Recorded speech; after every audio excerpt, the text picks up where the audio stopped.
Hello everyone. So this is the time to let's start the new topic for us, and the name is virus. Okay. So as we all are aware about the different type of viruses here in our daily life, right? Like earlier we had a corona, right, or different virus in term of medical field. In the technical or network security terms, we also have viruses, different types of viruses like file viruses, multi-partite viruses, macro viruses, cluster, stealth, encryption viruses. Earlier we had worms, right? Polymorphic, metamorphic. So we'll discuss all these viruses here in this lecture, right? And let me start the session now with the PPTs.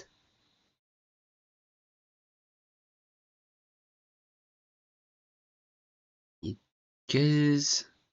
Oh,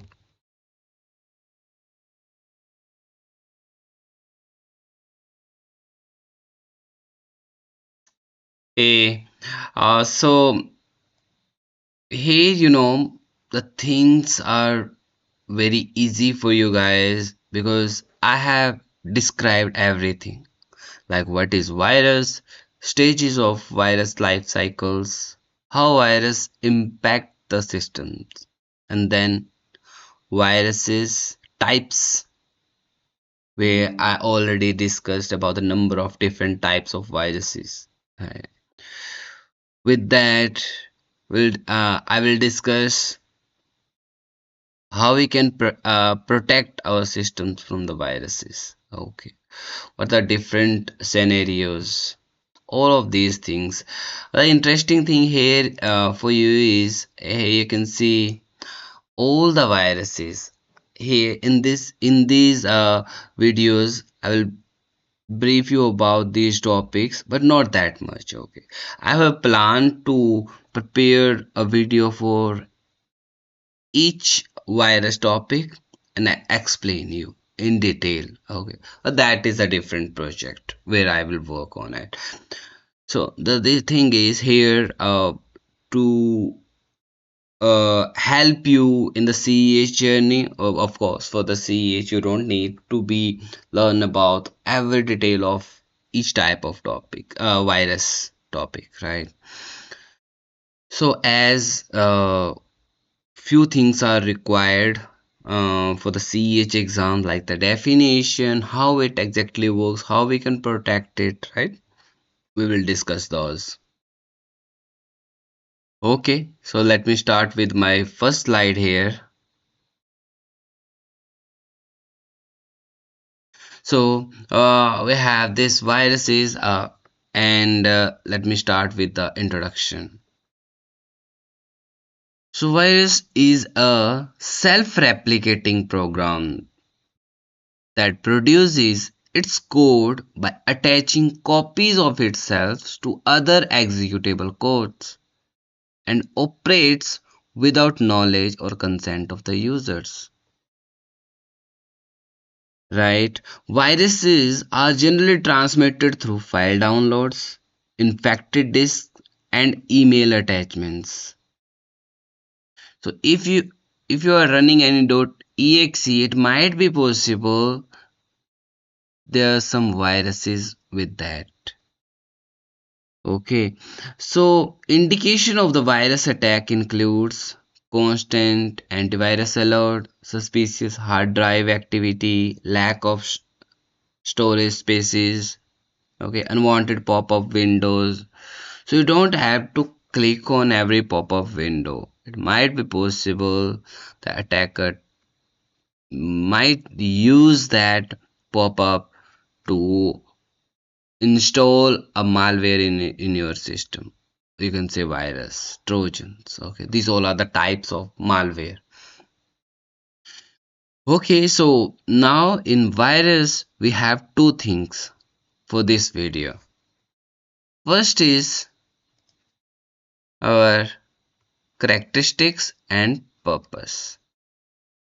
Let me discuss about characteristics. Characteristics infects other program like viruses infects other programs. Okay, if your system has virus, it may infect other programs as well, but it would not replicate to in the network. Okay, the second is transforms itself. It transforms itself, and it does not need the consent of users. Okay, it transforms itself in the system, it does not replicate. Okay, and it encrypts itself, alter data like the change the data, corrupt files and programs, and replicate itself. Here it is mentioned replicate itself between the system only, not on the network. Okay, so there is a difference between the virus and worm. We'll discuss about that later. Okay, from one application to another, the virus is generally used to to make the impact for the organization, revenue loss, or to take the revenge. The second thing is we have purpose. What would be the purpose of installing virus in a system? Purpose would be like the damage networks or computer.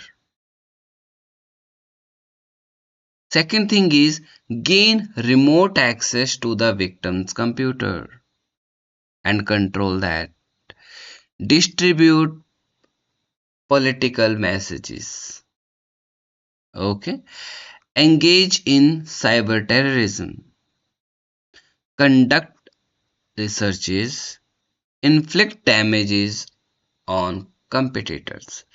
As I discussed already in the malware lectures, so these are the same purpose of the victims or so purpose of the attackers, and victim might be involved in a terrorism activities without his knowledge.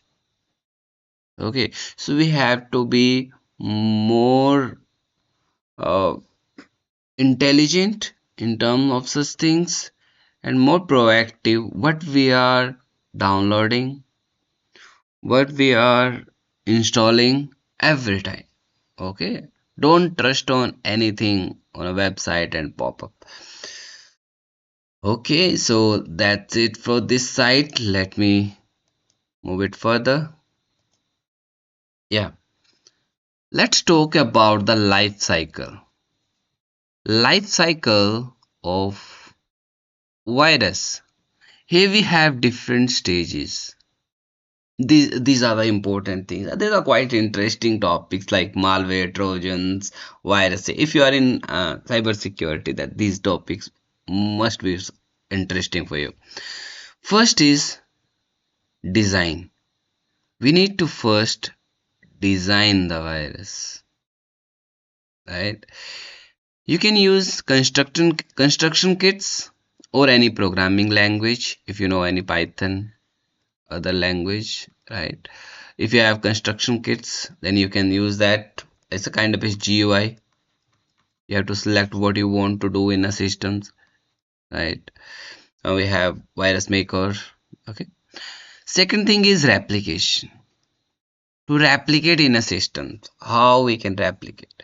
The replicate for a period within the target system that spread it by itself. So the attacker target is to replicate that virus in a victim system and it replicate itself between the applications, right, and impact the system, of course. Third stage is launch. Once it's replicated and spread itself, it get activated when the user performs specific actions. If user performs specific actions, it will get activated automatically. So we have three things. First is we need to design, replicate, and third is launch. This is the life cycle of viruses. The motive I already explained to you. Let's talk about the indication of viruses. How do we know whether our system is impacted or infected with a virus or not? Let's discuss this. Indication of viruses.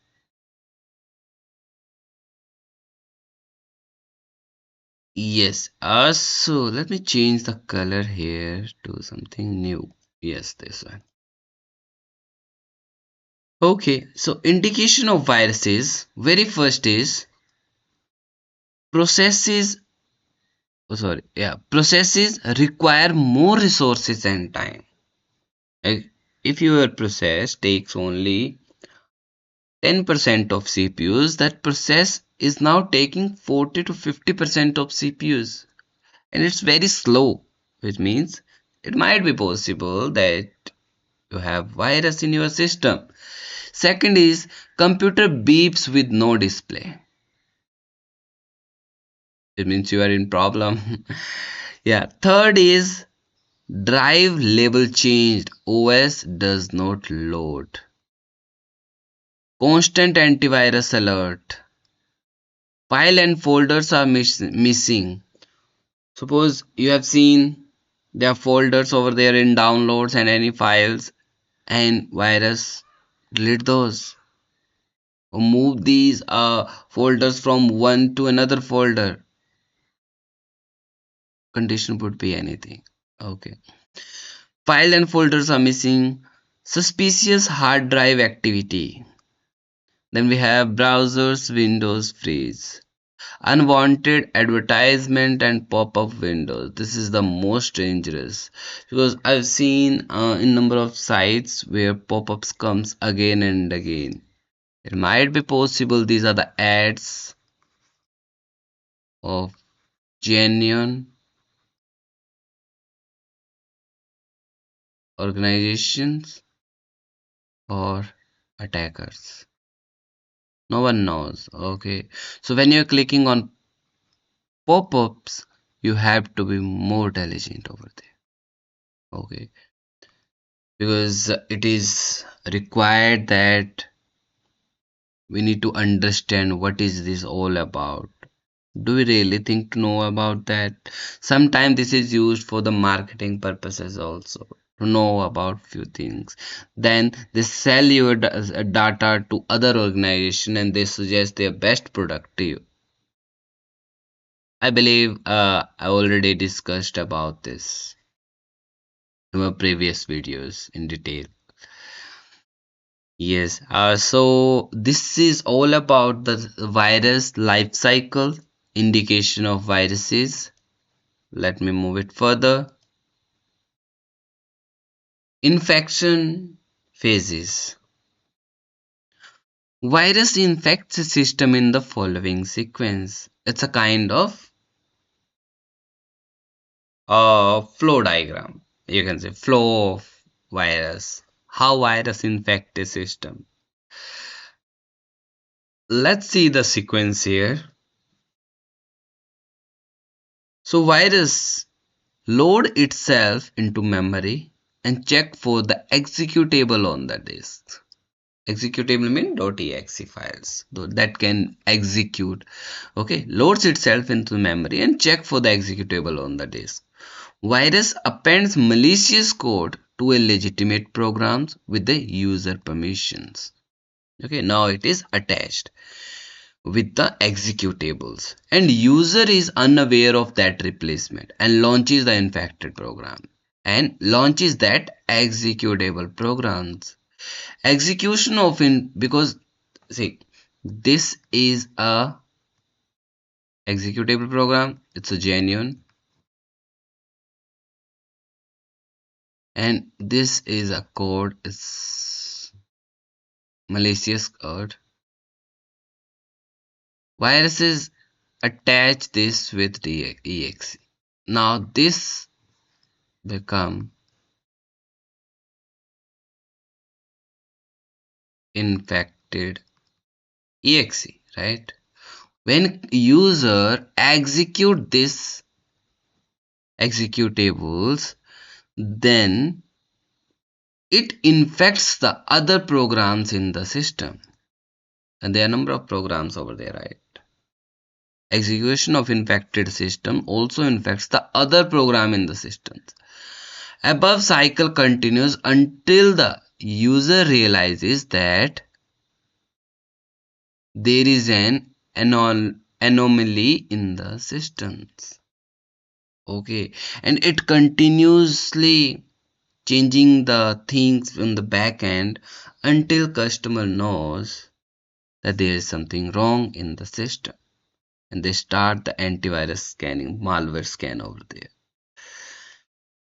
So there are few things with that viruses hide themselves from the traditional antivirus. But nowadays we have AI based antivirus. It's quite possibility that these antivirus can detect that. But with AI, attackers also become more intelligent. They are using AI over there, right? They are more intelligent with the things. Okay, this is the about the infection page. I believe it is clear for you. Let me explain you about the method of spreading viruses.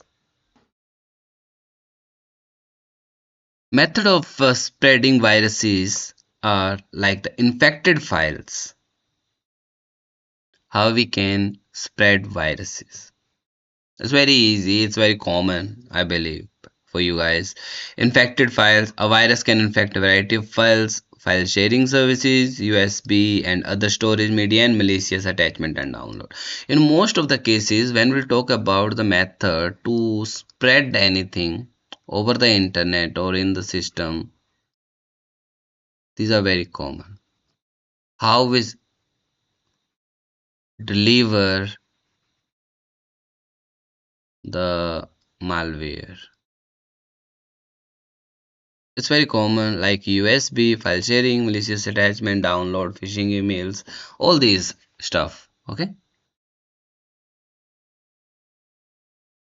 These all things I already explained. We'll discuss it further in the new lectures because, of course, if you want to reach the destination, we need a method to deliver our program into the system. And these all are the methods. It's very common. Okay, so now we have here on the attack phase. Once a virus spread throughout the target system, they start corrupting the files and programs on a host. That is the attack phase. Okay, this is the attack phase. We have infection phase, then now attack phase. In attack phase, as I already told you, the motive would be or the infection would be delete files, alter the content and slow down the systems. Perform tasks not related to the application and virus execute upon triggering specific events. Terms are now looking much easier, right? After reading Trojan and malware, these are looking like the same with and related to one another. This is quite interesting now. In this video, we'll discuss about the viruses type, only name, and the next video we'll discuss about the complete brief introduction of all these viruses types. Okay. Okay, so let's start with the very first virus that we have. You don't have to remember all, but yeah, these are important. If you can remember, that's better. But at least remember 3 to 4 name. Very first is system or boot sector viruses. Then we have file viruses, multi-partite virus, Fourth one is macrovirus, cluster virus, stealth, tunneling virus, encryption virus, sparse infector virus, polymorphic virus, metamorphic virus, overwriting file virus, shell virus, file extension virus, fat virus, logic bomb virus, web scripting virus, and at the end, email virus. There are number of, but at least we have to remember 3 to 4. If someone asks you specific about any virus, you must have that knowledge. Okay. So I have prepared for the slides with a description that you must know about, at least definition, about little bit about the theory part, okay, with the examples. I tried to explain all the things one by one. It's a kind of theoretical, but yeah, believe me, cybersecurity is a theoretical, completely theoretical, but once your theory is perfect, or your theory, you have a strong hand in theory part, you can easily do the practical. Okay, you can decide which type of virus that you can build. So toolkits and programming. Okay, first we need to understand what's that virus, what types of this, and how we can create. Then we will do further practical exams, uh, before practical simulation exams. I have decided to prepare videos uh, with the practical demonstration of viruses tool. So that's it for today's session. If you need anything, don't hesitate to reach out me. You can send me an email, you can comment, and I will try to explain all the things as soon as possible. My next slides are already there. I have already prepared these for you, and we'll see you in next lecture. See you then. Bye. Have a good day.